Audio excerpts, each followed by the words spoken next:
أكبر الله أكبر الله أكبر الله أكبر الله أكبر الله أكبر الله أكبر الله أكبر الله أكبر الله أكبر كلما توافدت إليه الوفود من كل فج عميق.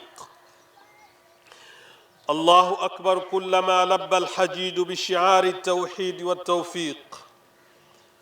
الله أكبر كبيرا والحمد لله كثيرا وسبحان الله بكرة وأصيلا. وأشهد أن لا إله إلا الله وحده لا شريك له له الملك القدوس السلام.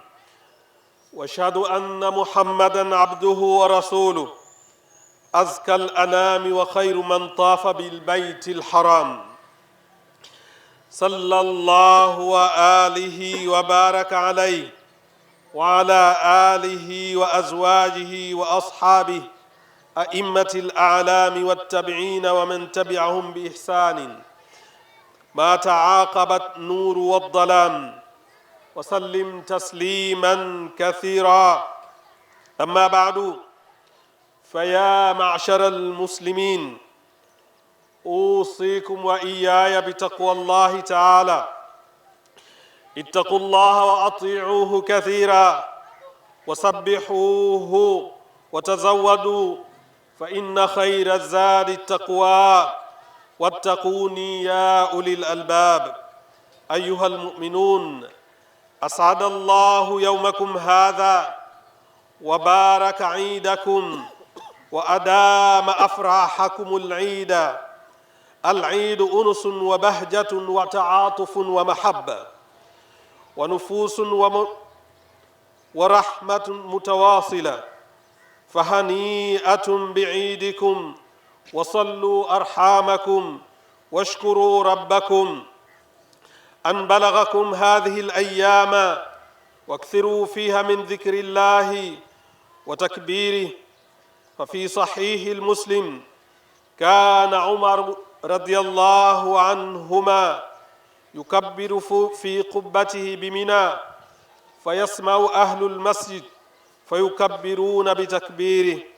عباد الله، ndugu zangu Waislamu, tunamshukuru Mwenyezi Mungu Subhanahu wa Ta'ala, Mola ambaye ametuwafikisha baada ya mzunguruko wa mwaka. Leo tunafurahia neema za Mwenyezi Mungu kwa neema za kuja kwa ibada hii ya hija, ambayo ni shiari katika shiari al-Islami wa shiari tauhidi fi hadhihi al-alam. Ibadallah, enyi waja wa Mwenyezi Mungu, innahu annada Ibrahim biamri Allahi ta'ala وأذن في الناس بالحج يأتوك رجالا وعلى كل ضامر يأتون من كل فج عميق. وقال الله تعالى: اليوم أكملت لكم دينكم وأتممت عليكم نعمتي ورضيت لكم الإسلام دينا. عباد الله، مما يتجلى من مقاصد عبادة الحج هو شعار التوحيد وشعار إفراد الله في عبادته. Ndugu zangu Waislamu, sisi tumefikwa na ibada hii kama chanzo cha kutekeleza moja ya nguzo za Uislamu. Hakika ibada ya hija ni moja kati ya nguzo muhimu za kuutangaza Uislamu na kuuonyesha Uislamu na upweke wa Mwenyezi Mungu Subhanahu wa Ta'ala, siku ambayo alinadi kwa amri ya Mwenyezi Mungu Subhanahu wa Ta'ala Nabiyina Ibrahim alayhi salam, akaelekezwa na Mwenyezi Mungu wake: waadhin fi nnasi bilhajji yatuka rijalan wa ala kulli dhamirin yatuna min kulli fajin amiq. Akaitikia mwanadamu wa mwanzo na maadamu wa mwisho kutekeleza ibada ya Mwenyezi Mungu ya hija kama amri ya kuja kuupwekesha ulimwengu. Ibadallah, enyi waja wa Mwenyezi Mungu, siku ya jana tulikuwa katika viwanja vya Arafat na leo tupo katika viwanja vya Mina kukamilisha siku tukufu ya Mwenyezi Mungu, Yaumal Hajjil Akbar. Ibadallah, enyi waja wa Mwenyezi Mungu, hakika ibada ya hija kama ilivyokuja ina makasidi na malengo mbalimbali ya kuueleza Uislamu na upweke wa Mwenyezi Mungu Subhanahu wa Ta'ala katika kufanya ibada kwa ajili yake Mola Subhanahu wa Ta'ala.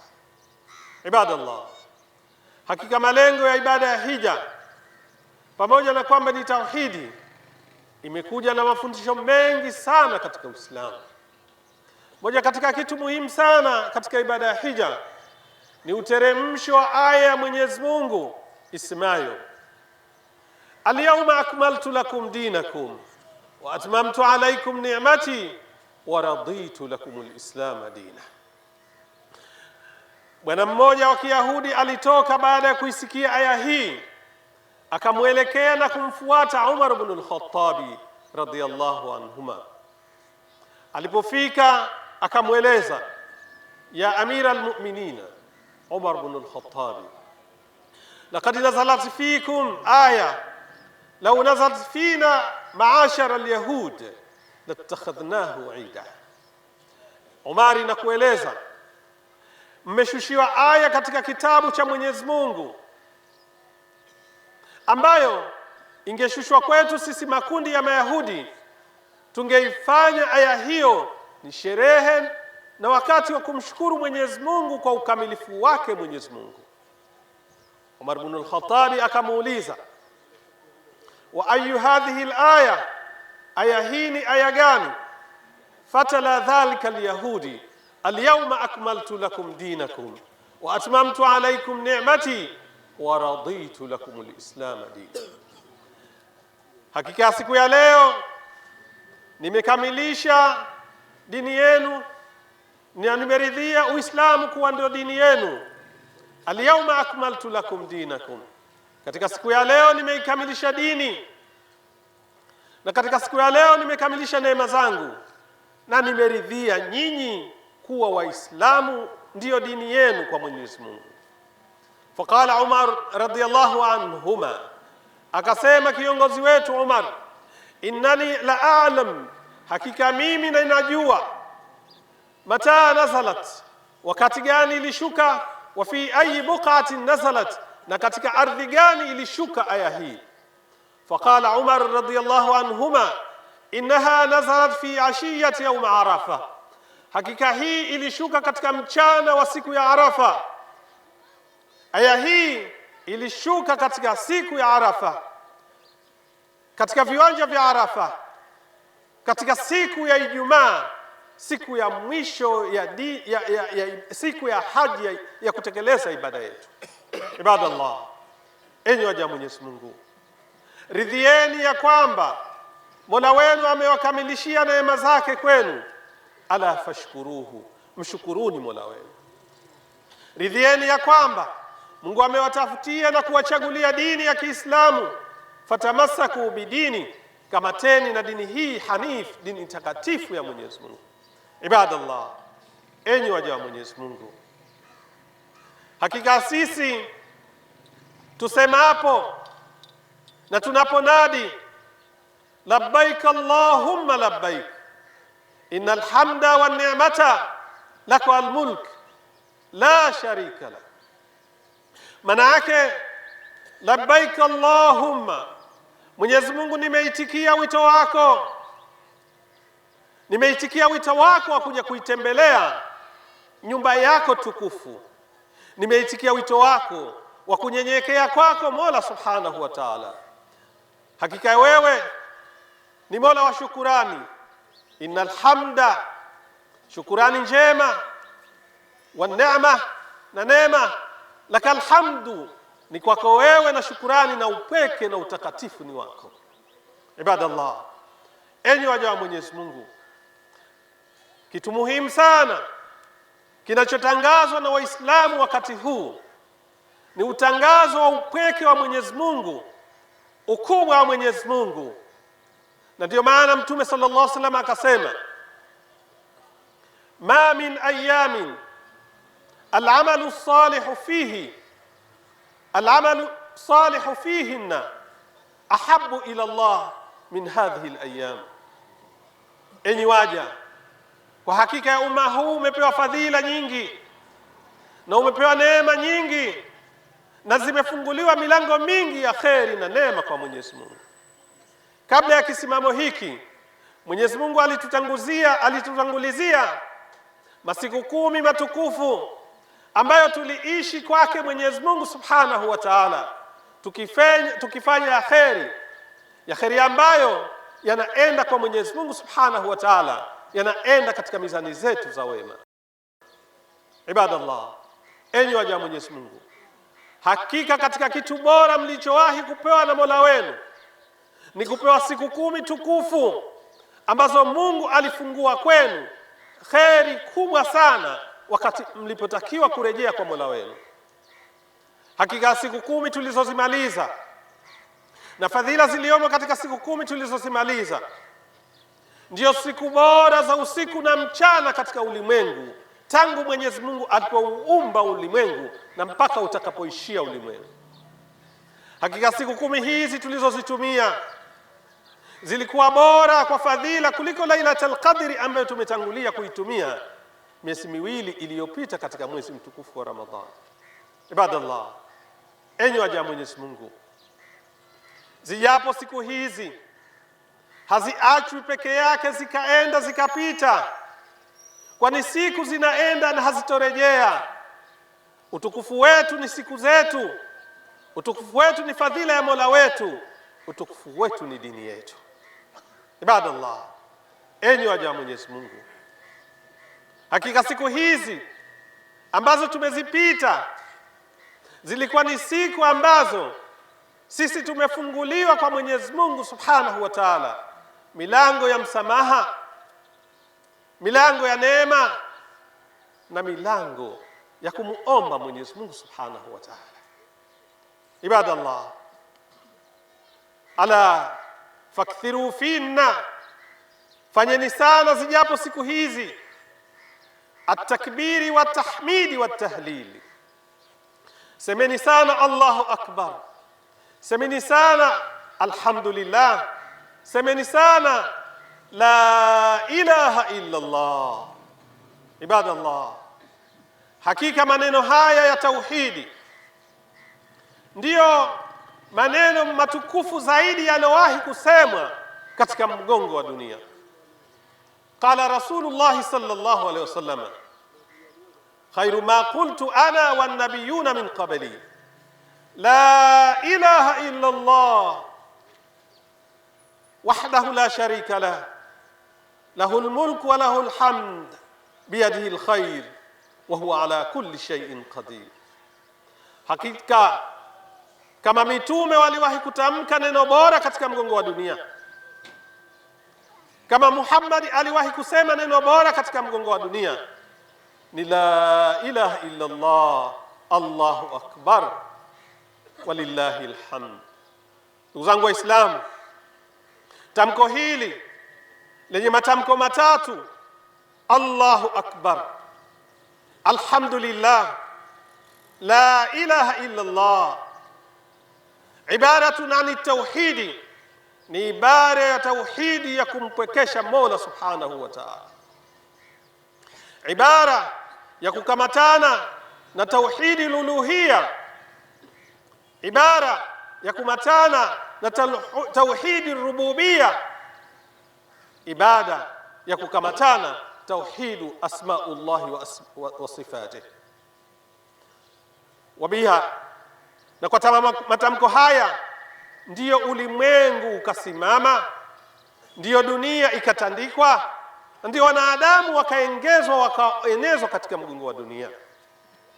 Ibadallah, enyi waja Mwenyezi Mungu, ikiwa Muhammad sallallahu alaihi wasallam hakuchagua maneno isipokuwa kayachagua haya maneno, na haya maneno ndiyo dini yetu, kwani wama atakumur rasulu fakhudhuhu wama nahakum anhu fantahu, alichokuambieni mtume wenu ndio mkikamate, na alichowakataza ndio mkiache. Ibadallah, enyi waja Mwenyezi Mungu, imemaliza siku yetu ya Arafa, Na leo tuko katika viwanja hivi, na wenzetu wako kwenye viwanja vya Mina, na wenzetu wako katika msikiti mtukufu, yatufuna tawafu lifadha, wakiuzunguruka msikiti kwa tawafu kubwa ya hija. Hadha yaumukum wa hadha idukum wa hadha furahukum wa hadha ni'matullahi lakum. Ndugu zangu Waislamu, furaha hiyo, neema hiyo, na siku yenu ya kumshukuru Mwenyezi Mungu Subhanahu wa Ta'ala.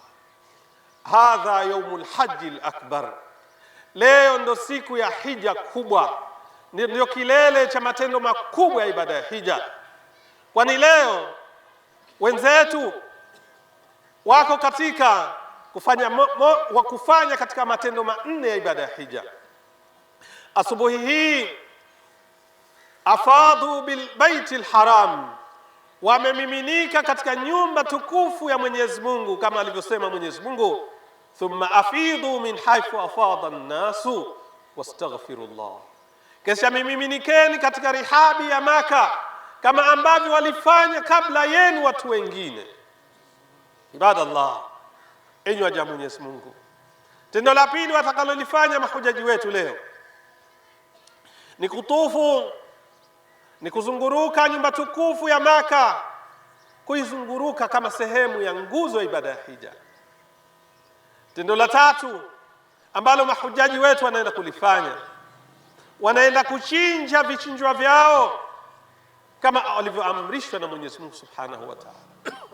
Tendo la nne ambalo linafanywa leo na mahujaji wetu, wanaenda kunyoa ama kupunguza sehemu ya nywele zao kama matamko, kama ibara, kama matakwa ya sheria ya Kiislamu na sharti za ibada ya hija. Ibadallah, enyi waja Mwenyezi Mungu, ukiangalia unaweza ukayaona matendo ya kawaida sana, lakini ndiyo ibada. Ni matendo ya kawaida, lakini ndiyo shiari katika shiari al-Islam. Hakika ya kuchinja, wakichinja kabla yetu, lakini wakichinja kwa ajili ya shetani, wakichinja kwa ajili ya mizimu. Mola Subhanahu wa Ta'ala kupitia ibada ya hija akatueleza kuchinja ni ibada na kumwaga damu ya mnyama ni ibada, na hakika tone la mnyama la damu yake halitaanguka haliwezi kuanguka katika masafa madogo ya kumchinja, lakini thawabu zako zimethibiti kabla tone lake la damu la mnyama unayemchinja halijaanguka chini. Kuchinja ni ibada. Ibada hii inatufahamisha sisi sote kwa kila letu ni ibada, ni thawabu, ni malipo, na tuna haja ya kumpwekesha Mwenyezi Mungu Subhanahu wa Ta'ala. Qala Allahu Ta'ala, qul inna salati wa nusuki wa mahyaya lillahi rabbil alamin la sharika la wa bidhalika umirtu wa ana awwalul muslimin. Sema Muhammad, waambie watu, inna salati, hakika sala zangu. Sala ni dua, sala ni matendo, sala ni ikhlasi. Wa nusuki, na machinjo yangu na kichinjwa changu. Wa mahyaya, na maisha yangu yote ya kuruka, ya kuenda, ya kuchuma, ya mvua, ya jua. Wa mamati, na kifo na marejeo yangu lillahi rabbil alamin, ni yake marejeo hayo, matendo hayo kwa Mola Subhanahu wa Ta'ala.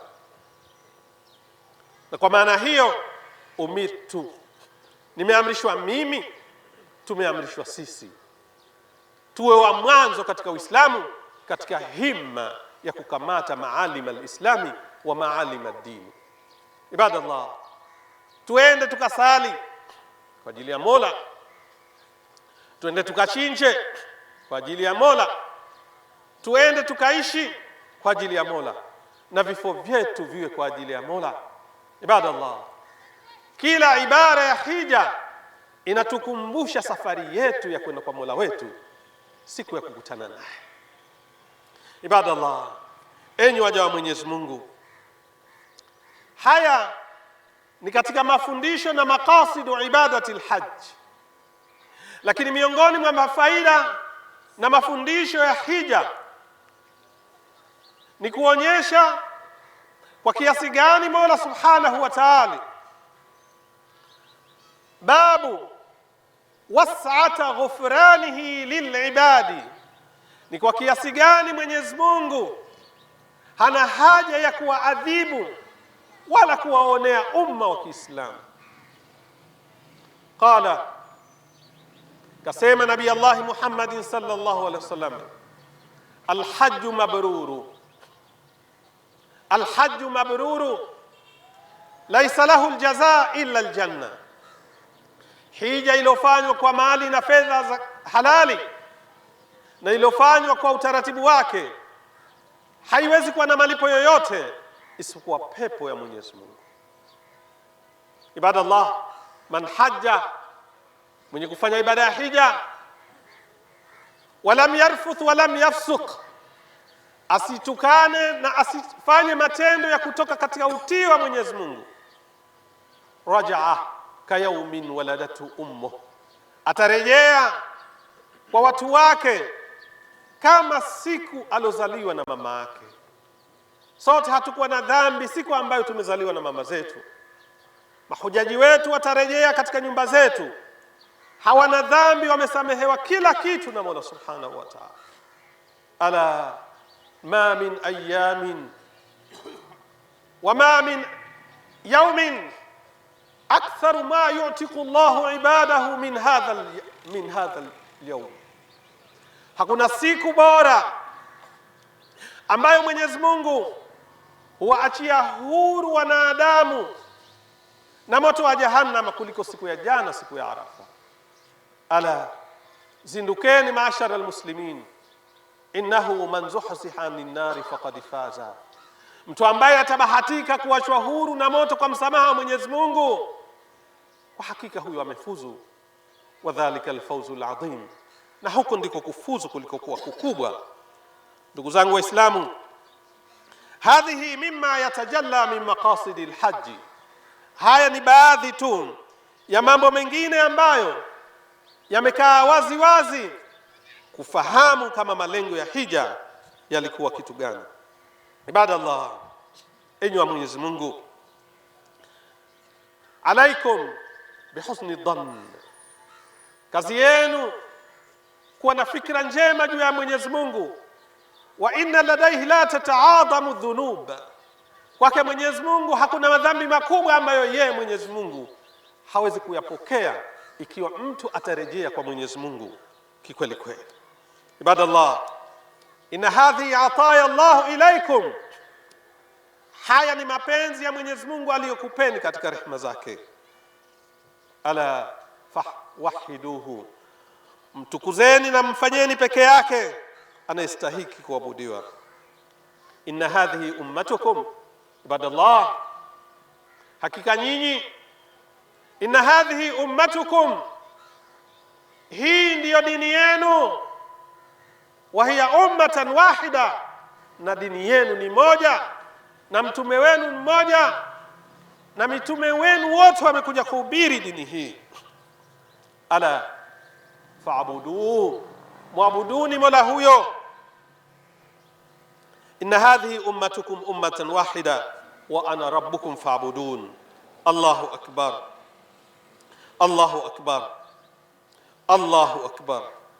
Inna madara hayata almu'min, hakika mzunguruko wa maisha ya Muislamu alkhalis, Muislamu ambaye anajitambua kwa Mola wake, madaru tauhid, ni mzunguruko wa kumpwekesha Mwenyezi Mungu Subhanahu wa Ta'ala. Aqulu qawli hadha wa astaghfirullah li wa lakum fastaghfiruhu innahu huwal barrur rahim. Dhul Ghaffar, wa ashhadu an la ilaha illa Allah wahdahu la sharika lah, wa ashhadu anna Muhammadan abduhu wa rasuluhu, imamul muttaqin wal abrar, barakallahu alayhi wa ala alihi wa ashabihi al akhyar wa min tabi'ahum bi ihsanin ma ta'aqaba al-layl wan nahar. Allahu akbar, Allahu akbar, Allahu akbar, Allahu akbar, Allahu akbar, Allahu akbar kabira, la ilaha illa Allah, Allahu akbar, Allahu akbar walillahi alhamd. Ayuha nnasu usikum wa nafsi bitaqwallahi ta'ala wa ta'ati. Ndugu zangu Waislamu, ibada ya hija, na leo tunakamilisha sehemu ya matendo ya ibada ya hija, nayo itaendelea ibada ya hija na matendo yake mpaka siku ya mwezi 13 kwenye sala ya alasiri. Tunafunga matendo ya ibada ya hija kwa mwaka huu, tukimsubiri Mwenyezi Mungu na kuomba Mwenyezi Mungu atupokelee matendo yetu na matendo ya mahujaji wetu katika kuwapokea matendo yao na kuwasamehe. Ibadallah, enyi watu, ndugu zangu Waislamu, hakika ibada ya hija imejenga jengo kubwa sana la umma wa Kiislamu, ala huwa al-ukhuwatu al-islamiyya. Ibada ya hija inawasogeza watu min aqtari dunya, min magharibiha wa mashariqiha ila shimaliha. Imewaleta watu ila qutubin wahid, imewaleta watu katika mji mmoja, ala hiya Makkatul Mukarrama. Imewaleta watu wenye rangi tofauti, wenye uwezo tofauti, matajiri, maskini, wanawake wadogo, watoto wadogo na wengineo. Fajamaahum ila qutubil haram, ikawakusanya katika kitongoji kitukufu, min baini mashairi alharam, baina Arafa wa Mina wa Muzdalifa wa baina baiti alharam. Hakika hii dini ilivyokuja, imekuja kwa ajili si tu ibadatul mahdha, lakini hii ibada dhatul hikma, ni ibada iliyobeba ufumbuzi na utatuzi wa mambo mengi kupita kiasi. Ibadallah, hija ibaratun an musawat baina al-umam wal afrad. Hija ni ibara inayoonyesha usawa wa watu kati ya wakubwa na wadogo, kati ya wenye nacho na wasiokuwa nacho, kati ya wanawake na wanaume, kati ya watu wa miji na miji. Imeleta kuja kuwajenga katika usawa huo. Wa nabii Allah Muhammadin sallallahu alaihi wasallam innahu qala ya ayuha nnasu inna rabbakum wahidun, enyi watu, Mola wenu ni mmoja, Mola wenu ni mmoja. Wa innakum min abin wahidin, na nyinyi mnatokana na baba yenu mmoja, Adam alayhi salam. Kullu nasu min Adam, watu wote wametokana na Adam. Wa Adamu min turabin, na Adam amechukuliwa tengenezo lake na umbile lake kutoka kwenye jengo, kutoka kwenye dongo. Ukisikia maneno ya mtume ya aina hii, ungejiona we mtukufu kupita kiasi, lakini Mungu anakurejesha katika asili yako.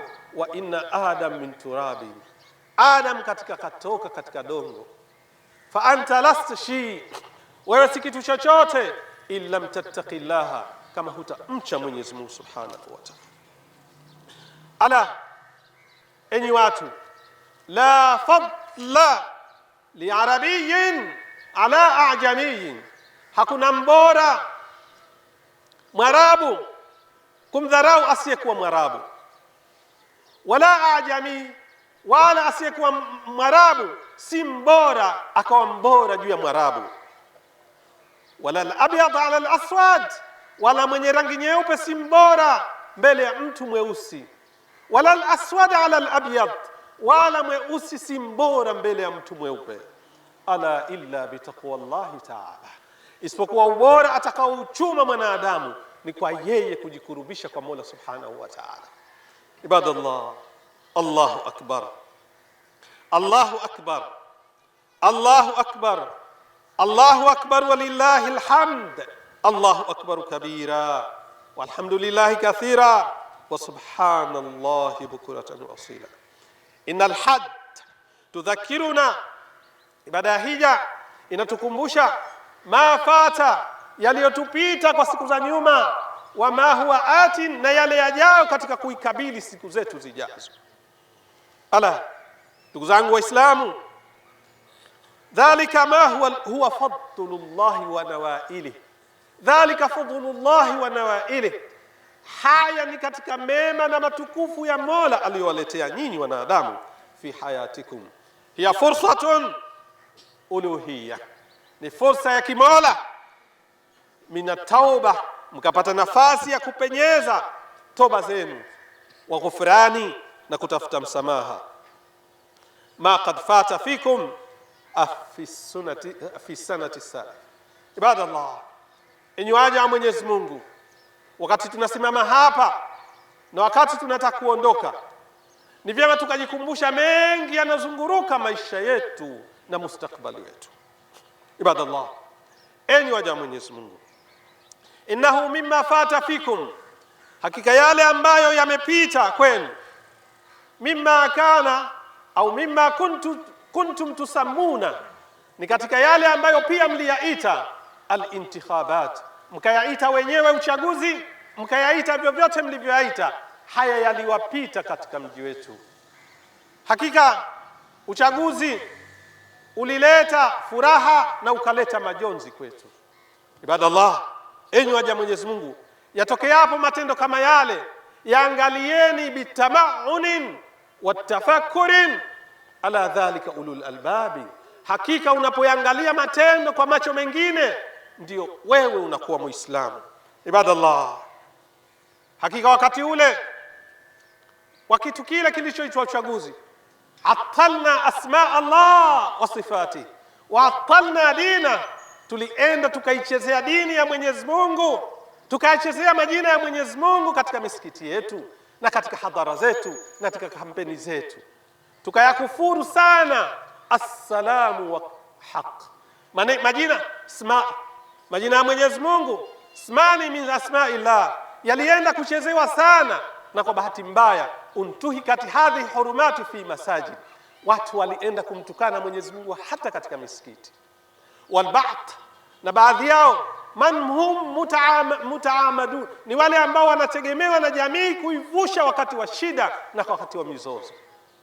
Haikustahiki watu wenye haiba yao, watu wenye mansibu zao, wakabeba majukumu yale ya kuyachezea majina ya Mwenyezi Mungu na dini ya Mwenyezi Mungu. Ibadallah, inna wadhifata almar'ata almuslima, hakika wadhifa wa mwanamke wa Kiislamu, wadhifatun hamidatun hanifa, mwanamke wa Kiislamu ana wadhifa uliokuwa mkubwa fi tarbiyati alawlad. Tunapomshirikisha katika masuala ya mambo ambayo yanakuja tuatil wadhifatahu, yanakwenda kuuvunja utu wake na heshima yake, si jambo la kukubalika. Ibadallah, wasirejee wanawake wa umma wa Kiislamu kwenda kupiga kura wamebeba kura zilizokuwa nyingi za haramu, kwani jambo hilo ni haramu katika Uislamu.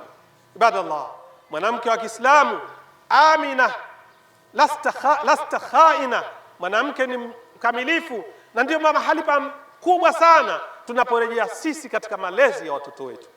Inapokuwa mwanamke anasogea kwenda kuiba kura, mtoto wetu ataenda kumfundisha nini katika maisha yajayo? Ibadallah, ala istaghfiru rabbakum, ombeni msamaha kwa Mwenyezi Mungu. Ndugu zangu, al-intikhabu laysa bi shay'in jadid, uchaguzi si jambo lolote, ni mambo ya kawaida mno katika ulimwengu wa Kiislamu. Inategemea hekima na maarifa ya kiongozi ambaye anawaongoza wenzake.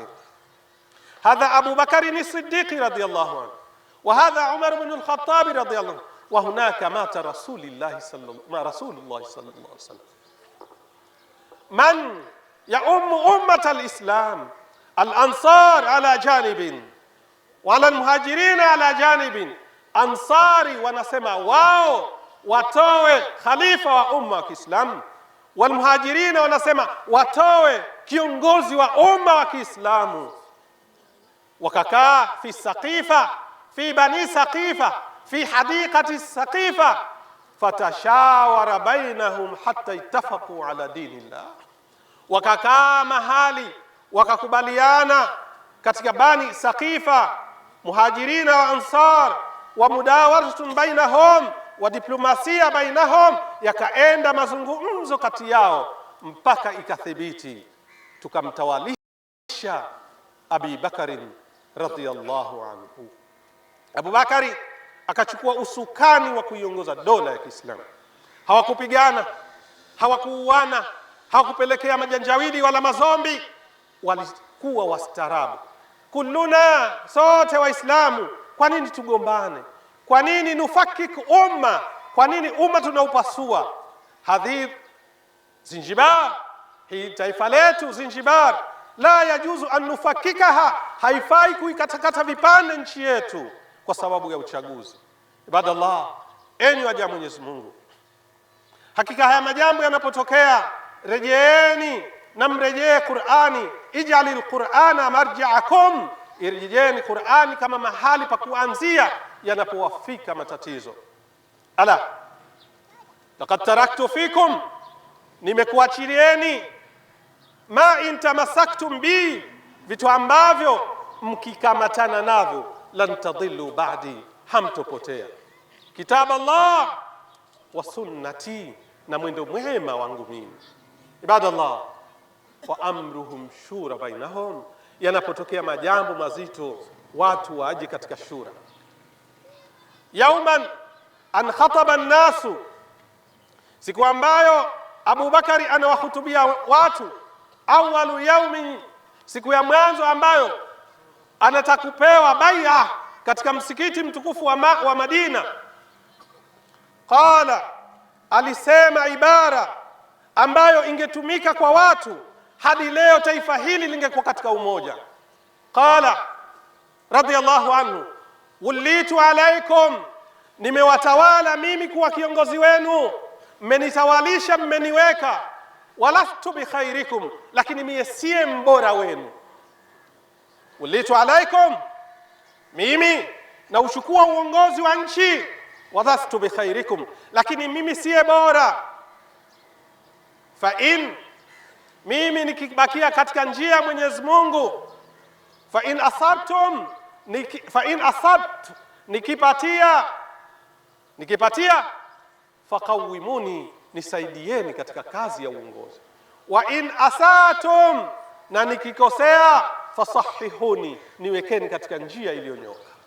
Ibadallah, enyi waja Mwenyezi Mungu, kwa upole sana na kwa taadhima na kwa unyenyekevu kabisa na kwa kumtakia rehma kabisa na kwa kumwombea kabisa rais wa Zanzibar, atambue taifa limesimama mahali njia panda, linahitaji kiongozi makini atakayelinyoosha libakie watu fi mahabba, wabakie katika mapenzi na mshikamano, watamasuki wal-i'tisami, wabakie katika mapenzi ya kuisimamia nchi yao.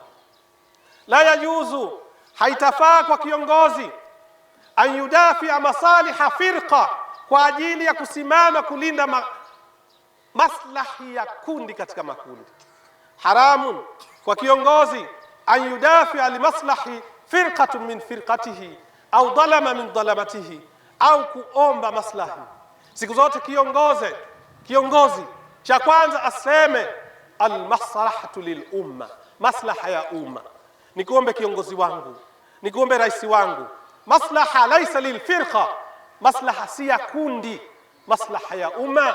Hatta jaana biqaida, mpaka tukaja sisi na kaida ya kisheria, maslahatul umma muqaddamatun ala ghairiha, maslaha ya umma yawe kwanza kabla maslahi ya makundi yetu ya CCM. Ibadallah, enyi waja Mwenyezi Mungu, ala qala Allah ta'ala, kasema Mwenyezi Mungu subhanahu wa ta'ala, inna Allaha yakhluqu ma yasha wa yakhtar. Mwenyezi Mungu anaumba halafu anachagua. Mwenyezi Mungu, nyinyi mmechaguliwa katika umma bora. Siku yetu ya leo ndiyo siku bora, ibada yetu ndiyo bora. Ala farji'u ila buyutikum washkuru ni'matallah, rejeeni majumbani mkamshukuru Mwenyezi Mungu. Wahamiduhu wa wahiduhu watamassaku wa'tasimu billah huwa maulakum, na nendeni mkakamatane na Mwenyezi Mungu, huyo ndo Mola wenu. nendeni mkapendane. Haijuzu, haramun kwa Muislamu kumzungumza Muislamu mwingine vibaya. Nendeni. Dunia yetu imefikwa na wakati mgumu sana, mgumu. Madhlamatun fi kulli makani. Watu huku wananyang'anywa ardhi, watu huku wananyang'anywa kila kitu, watu huku wananyang'anywa kila baya. Ala, zindukeni. Inna sidqa amana, inna sidqa amana wal kidhba khiyana. Mheshimiwa kiongozi wetu, al-kidhbatu khiyana, uongo ni jambo baya katika umma wa Kiislamu. Waambie wasaidizi wako wakuambie ukweli wa mambo. Hali huku kwetu na maisha ya kwetu tumedhulumiwa kila kitu, na sisi hatujui kwa kwenda. Mwenyezi Mungu atana ardana, Mungu katupa ardhi. Hiyo riziki ilikuwa bora sana kuliko kutunyang'anya ardhi au kutunyang'anya haki zetu.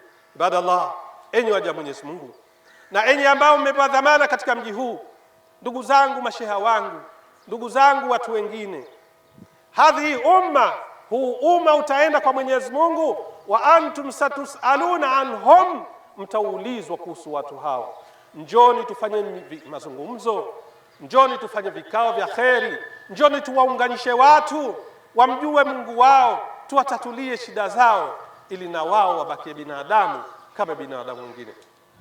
Ala, inna Allah ta'ala amarakum bi amrin bada'a fihi bi nafsihi wa thanna bil malaikati musabbihati qudusi wa thalatha bikum ayyuha barriyati jinnihi wa insi faqala ta'ala inna Allaha malaikatahu yusalluna 'alan nabi ya ayyuhalladhina amanu sallu 'alayhi wa sallimu taslima. وضى الله معنا أبي بكر الصديق وعمر الفاروق النقي وعثمان ذي النورين الزكي وعلي الوفي الرضي. اللهم جملنا بالعافية والسلامة وحققنا بالتقوى والاستقامة وأعذنا من موجبات الندامة. ربنا تقبل منا إنك أنت السميع العليم وتب علينا إنك أنت التواب الرحيم. ربنا آتنا ما وعدتنا على رسلك ولا تخزنا يوم القيامة إنك لا تخلف الميعاد. ربنا اغفر لنا وارحمنا وأنت أرحم الراحمين. اللهم لا تدع لنا ذنبا إلا غفرته ولا دينا إلا قضيته ولا تدع فينا شقيا ولا إلا رحمته برحمتك يا أرحم الراحمين. اللهم اجعل القرآن ربيع قلوبنا وشفاء صدورنا وجلاء أحزاننا وذهاب أهمامنا وحجة لنا يوم نلقاك يا رب العالمين.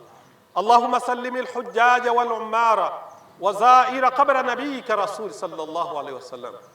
عباد الله، ربنا آتنا في الدنيا حسنة وفي الآخرة حسنة وقنا عذاب النار. اللهم اصلح ذات بيننا وآلف بين قلوبنا واهدنا سبل السلام برحمتك يا أرحم الراحمين.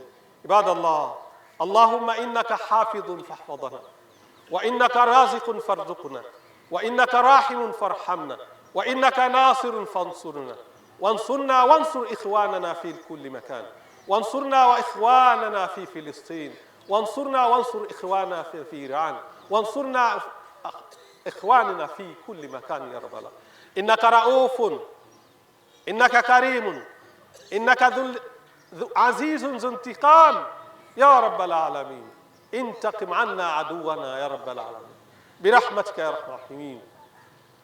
والحمد لله وكل عام وأنتم بخير. جزاكم الله خيرا.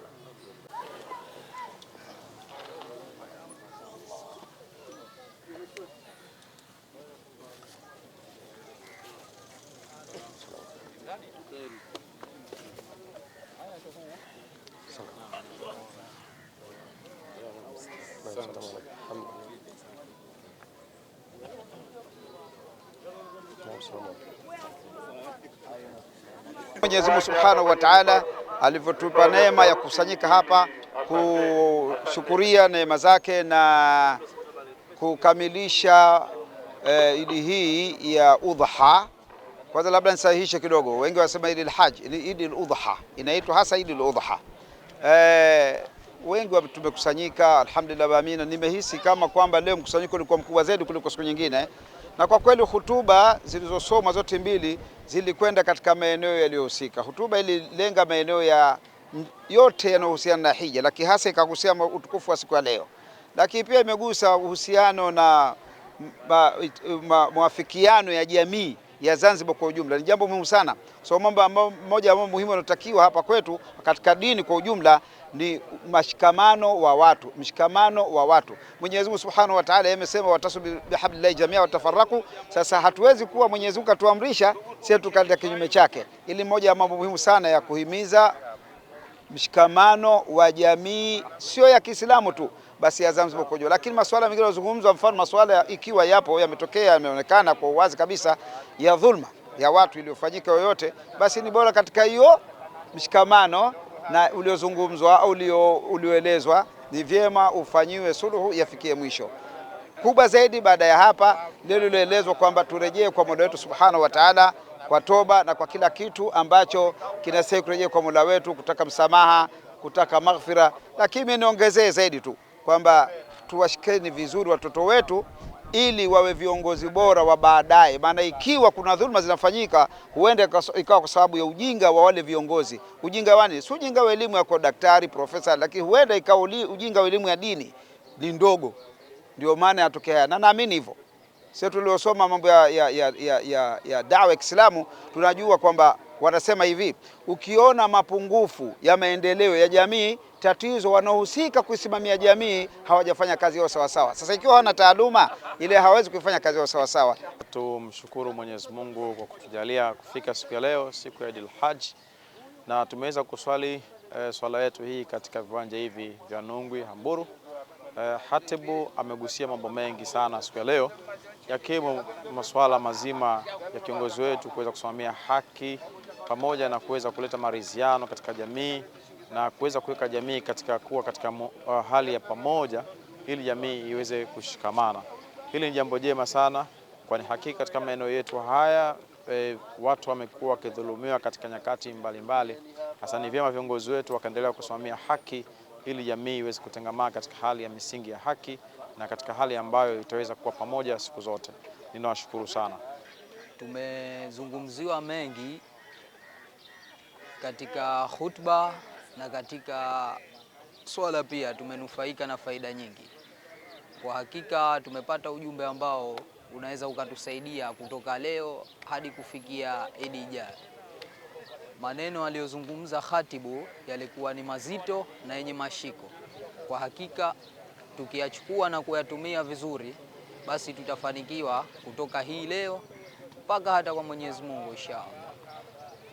Niwatakie Waislamu wote, ndugu jamaa na marafiki, Eid njema, kullu naamin wa antum bi khair.